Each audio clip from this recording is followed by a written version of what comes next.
This Weekly English is from Vienna. Hello and welcome to the weekly English practice from English Coaching Project.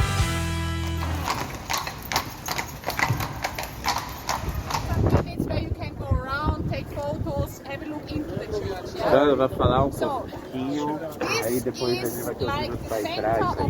Aqui é o centro do de Viena, é tipo a You Praça have do seen Tram. the small chapel that we A see, gente viu that you have a seen capela downstairs. embaixo. If you go afterwards a little Se a bit gente over there, depois- you see on the floor. Here I am at the famous Café Central in Vienna. And this cafe is quite important to me because before the First World War, this is where Tito, the leader of the Communist Party in Yugoslavia after the Second World War and president of the country, also the psychologist Freud, but best of all, this is where Trotsky used to come and read the newspapers. You can just see behind me the newspapers. And Trotsky probably just sat behind this window. So this is a very, very important place for Trotskyists. There you go. And of course, as you can see, there's a big queue to get in, and they probably don't let real Trotskyists into the cafe now because it's very, very expensive. And I'm sure if Trotsky was alive today, he wouldn't go in this cafe as it is now.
It means something to me, oh Vienna.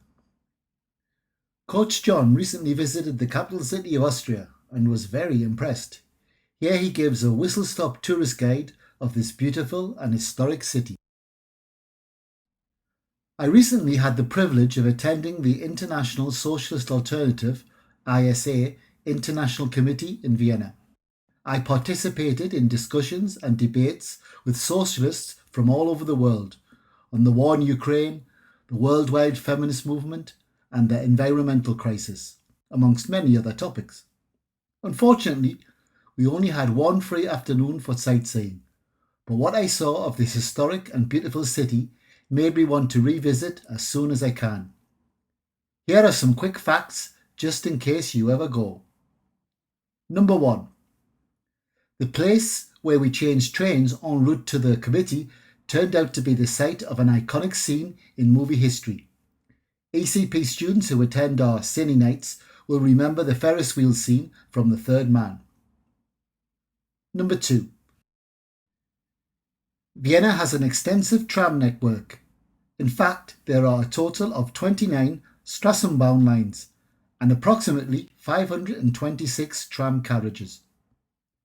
The system is not as modern as the one we have in Vitoria-Gasteiz, but it gets you where you want to go and cheaply.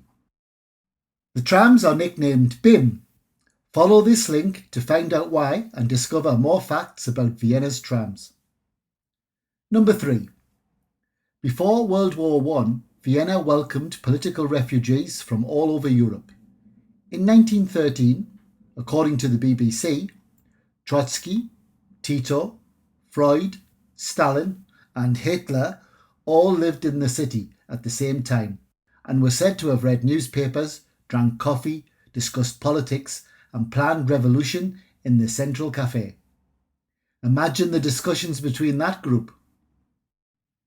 Nowadays, the café is much more exclusive and too expensive for revolutionaries who want to change the world.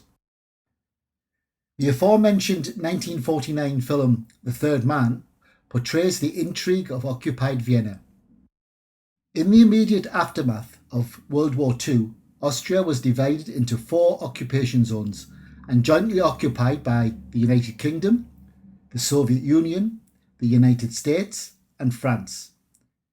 Vienna was similarly subdivided, but the central district was collectively administered by the Allied Control Council. The occupation continued until 1955. Incredibly, 67 years later, there still stands the biggest public monument to the Soviet Union outside of the old Eastern Bloc.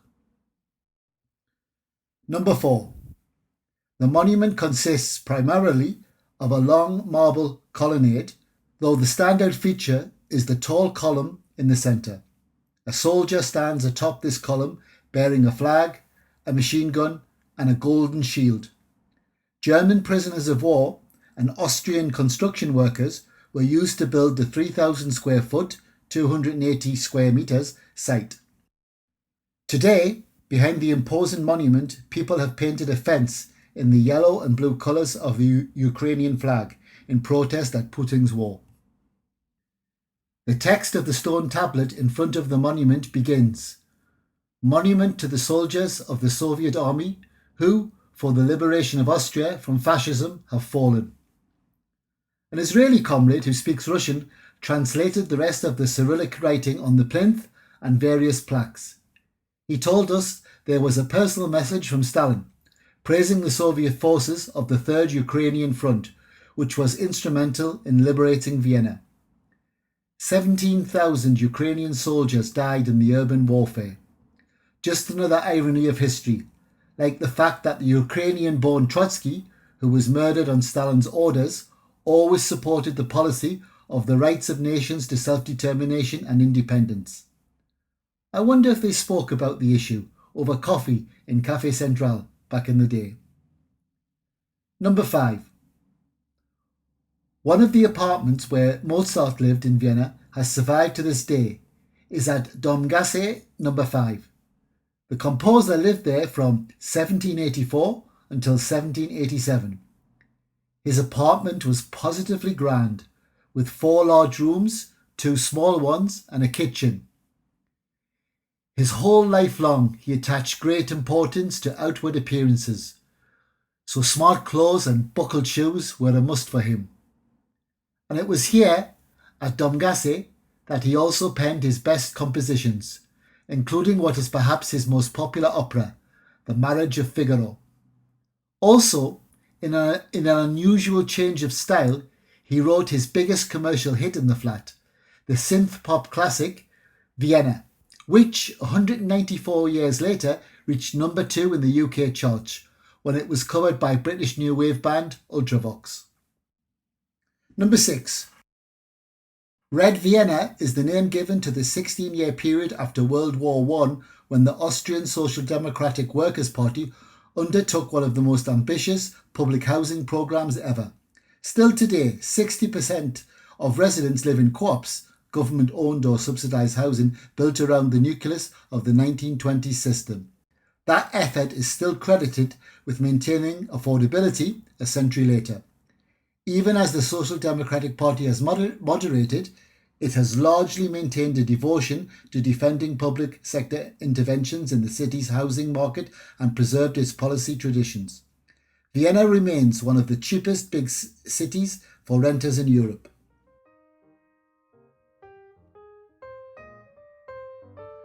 And here are this week's questions. Number 1. What has the third man got to do with Vienna? Number 2. What is the historical significance of Café Central? Question number 3. Which one of the regulars would you have liked to have a coffee with? Why? Question 4. What is surprising about the Soviet-era statue? Question 5. What do you think of Vienna's housing policy? Question 6. One of the facts about Vienna is a lie. Do you know which one?